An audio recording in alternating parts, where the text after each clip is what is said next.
የጄሲካ ዊትሞር ክፉ ሳቅ በማንሃታን በሚገኘው የአፔክስ የገበያ ጥናት ቢሮ ውስጥ አስተጋባ። በዚያች ቅጽበት ኒና ቶምፕሰን በጸጥታ ቆማ ነበር። ቡናማው የኮካ ኮላ ፈሳሽ ጥቁር ጸጉሯን አልፎ በሰማያዊ ሸሚዟ ላይ እየተንቆረቆረ ይወርድ ጀመር።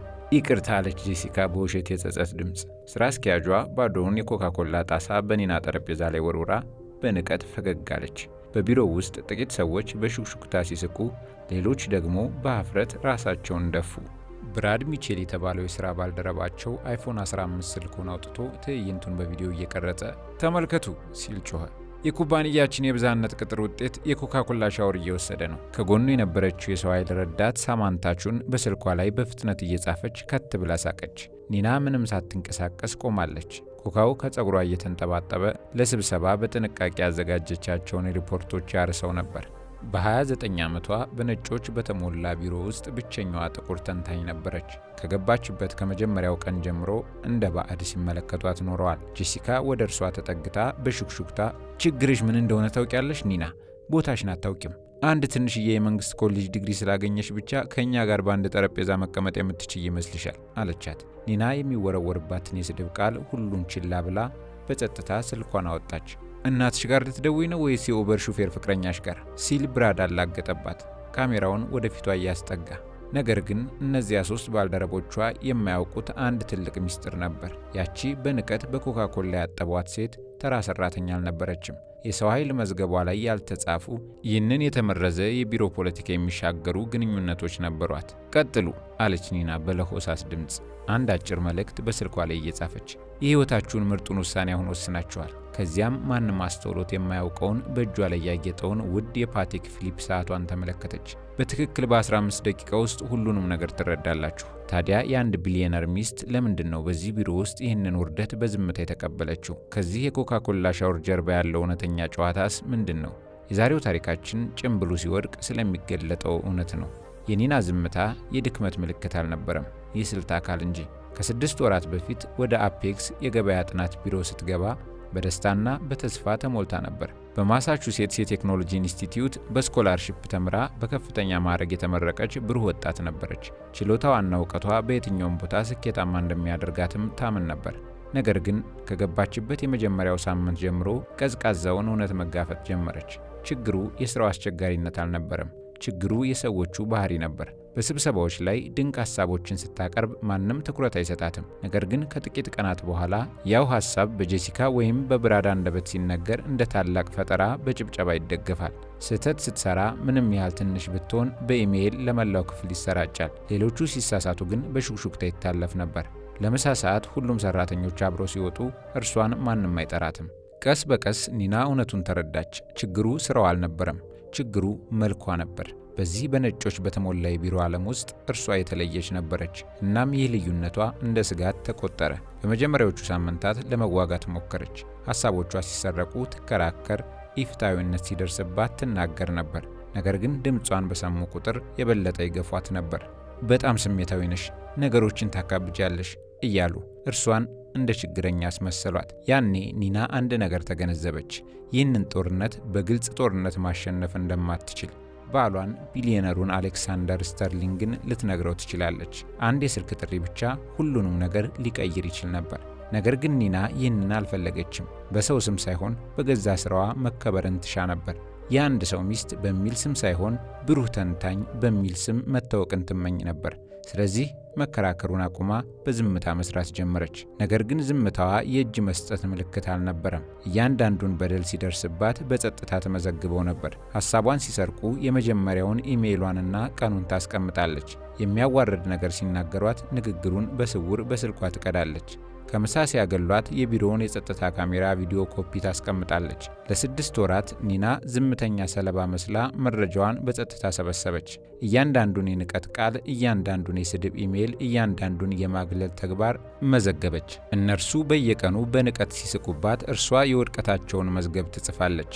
እነርሱ በዘረኝነት ሲያገሏት እርሷ የፍትህ ሰይፏን ትስል ነበር። ያ የኮካ ኮላ ሻወር የመጨረሻው ማስረጃ ሆነ፣ የመጨረሻው ጥይት። ኒና ያችን አጭር መልእክት ከላከች በኋላ በጸጥታ ወደ ጠረጴዛዋ ተመለሰች። በኮካ ኮላ የረጠበውን ጸጉሯን እያደረቀች ምንም እንዳልተፈጠረ መስላ ኮምፒውተሯን ከፈተች። በዙሪያዋ የነበረው ቢሮ ግን በግርምትና በንቀት በተቀላቀለ ሹክሹክታ ይንጫጫ ነበር። ይህችን ልጅ እብደት ይዟታል እንዴ? አለ ብራድ አሁንም በስልኩ እየቀረጸ። ስለምን 15 ደቂቃ ነው የምታወራው? ጄሲካም እያላገጠች የስኳሩ መጠን ጭንቅላቷ ላይ የወጣባት ይመስለኛል። ተዋት፣ ትንሽ ቆይታ ራሷ ታጸደዋለች አለች።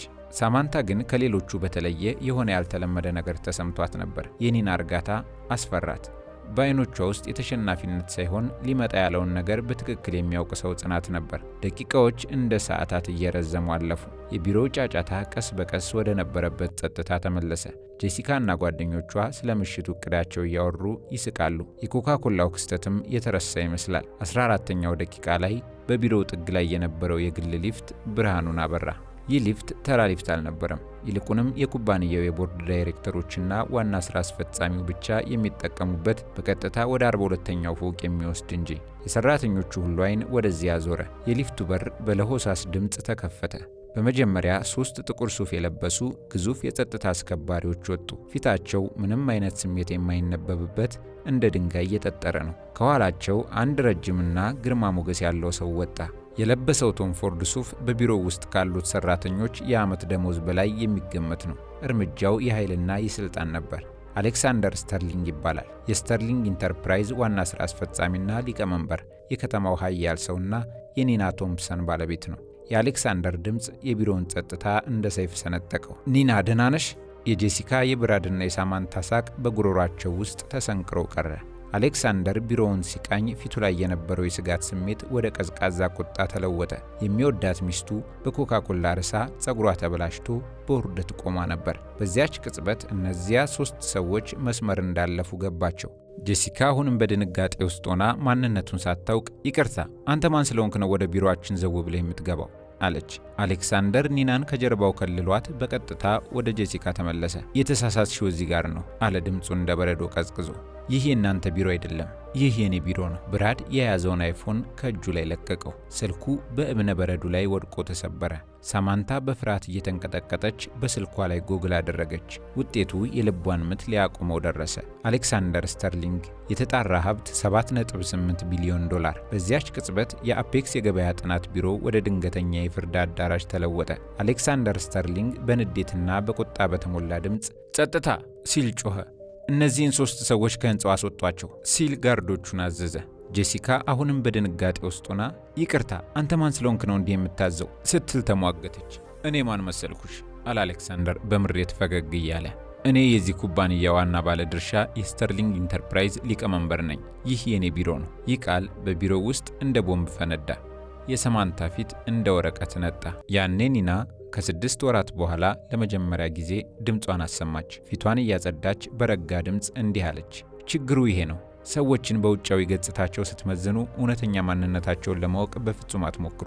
ከ4 ዓመታት በፊት ኒናና አሌክሳንደር የተገናኙት በኤምአይቲ በተዘጋጀ አንድ የቴክኖሎጂ ጉባኤ ላይ ነበር። እርሷ በስኮላርሺፕ የምትማር ተማሪ፣ እርሱ ደግሞ ተጋባዥ ተናጋሪ። በሳይንስና በቴክኖሎጂ ላይ የጀመሩት ውይይት ወደ ጥልቅ ፍቅር አድጎ የዓለምን ማህበራዊ ግምት የጣሰ ትዳር እንዲመሰርቱ አስቻላቸው። ለምን እዚህ ትሰሪያለሽ? አእምሮዋ የምታውቃትን ድሃ ኒናና የሚሰማውን እውነታ ማስታረቅ አቅቶት፣ ምክንያቱም በሰው ስም ሳይሆን በገዛ ስራ የመከበርን ስለምፈልግ ነው አለች ኒና። ከዚያም የስተርሊንግ ኩባንያ ዋና ጠበቃ የሆነው ማርከስ ቹን ከሊፍቱ ወጣ። በእጄ የሞራል ጥቃት፣ የዘር መድሎና የሥራ ቦታን የማወክ ሙሉ መዝገብ ይዣለሁ አለ 3 ወፍራም ዶሴዎችን ለጄሲካ ለብራድና ለሳማንታ እየሰጠ። ይህ እብደት ነው ሲል ብራድ ጮኸ። ዝም ብለን ስንቀልድ ነበር፣ እርሷ አንድም ቀን አላጉረመረመችም። መቀለድ አለ አሌክሳንደር የብራድን ስልክ ከመሬት ላይ እያነሳ። በአንድ ሰው ላይ ኮካ ኮላ እየደፋ የብዝሃነት ሻወር ማለት ቀልድ ነው? ጥቁር ስለሆነች ብቻ በድህነት ሰፈር እንደምትኖር መናገር ቀልድ ነው? ሳማንታ ማልቀስ ጀመረች። እባካችሁ የምከፍለው ሂሳብ አለብኝ። የሚገርም ነው አለች ኒና በቀዝቃዛ ድምፅ። እኔም ቤተሰብ አለኝ። እናቴ ነርስ ናት፣ አባቴ የአውቶቡስ ሾፌር ነው። ሕይወታቸውን ሙሉ የለፉት እኔን ለማስተማር ነው። እናንተ ደግሞ ያንን እንደ ዝቅተኝነት ቆጠራችሁት። በዚያች ቅጽበት አሌክሳንደር የመጨረሻውን ቃሉን ተናገረ። ጠረጴዛችሁን ለማጽዳት 30 ደቂቃ አላችሁ። ከዚህ በኋላ የምታደርጉት ማንኛውም የማስፈራራት ሙከራ በቀጥታ ወደ ሕግ እርምጃ ይወስደናል። ጄሲካ በተስፋ መቁረጥ ወደ ሌሎቹ ሰራተኞች ዞራ ይህ ሲሆን ዝም ብላችሁ ልታዩ ነው አለች። ከአይቲ ክፍል የሆነው ቶም ዊሊያምስ ወደፊት ወጥቶ ተናገረ። እውነቱን ለመናገር ጄሲካ፣ ብዙዎቻችን የኒናን ስራ እናደንቃለን። ይህንን የተመረዘ የሥራ ቦታ የፈጠርሽው አንቺ ነሽ። ፍትህ አንዳንድ ጊዜ ቀስ ብላ ትመጣለች፣ ስትመጣ ግን ከባድ ናት። የጄሲካ የብራድና የሳማንታ ከስራ መባረር የታሪኩ መጨረሻ አልነበረም፣ የአንድ ታላቅ አብዮት መጀመሪያ እንጂ። ከጥቂት ቀናት በኋላ በአፔክስ ኩባንያ የስብሰባ አዳራሽ ሌላ ድንገተኛ ስብሰባ ተጠራ። በዚህ ጊዜ ግን ስብሰባው የተጠራው በኒና ነበር።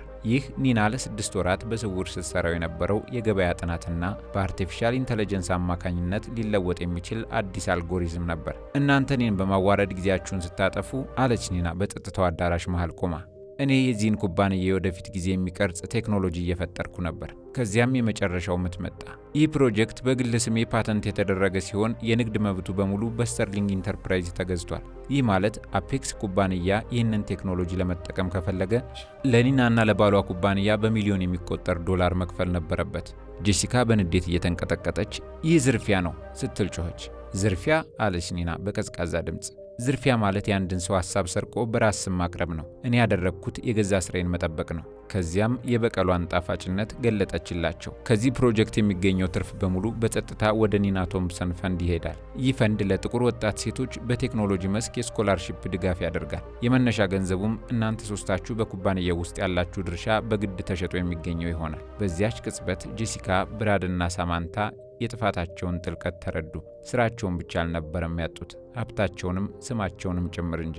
ከ6 ወራት በኋላ የኒና ታሪክ በመላው አሜሪካ ተሰራጨ። ኮድ ኒና በሚል ርዕስ የተሰራው ዶክመንተሪ የቢሮ ውስጥ ዘረኝነትን እውነት አጋለጠ። ኒናም በታላቅ መድረክ ላይ ቆማ ሽልማትን ስትቀበል በላይ ላይ ኮካኮላ ሲደፉ አዲስ ለውጥ የሚያበቅልን ዘር እያጠጡ እንደሆነ አላወቁም ነበር ስትል ተናገረች።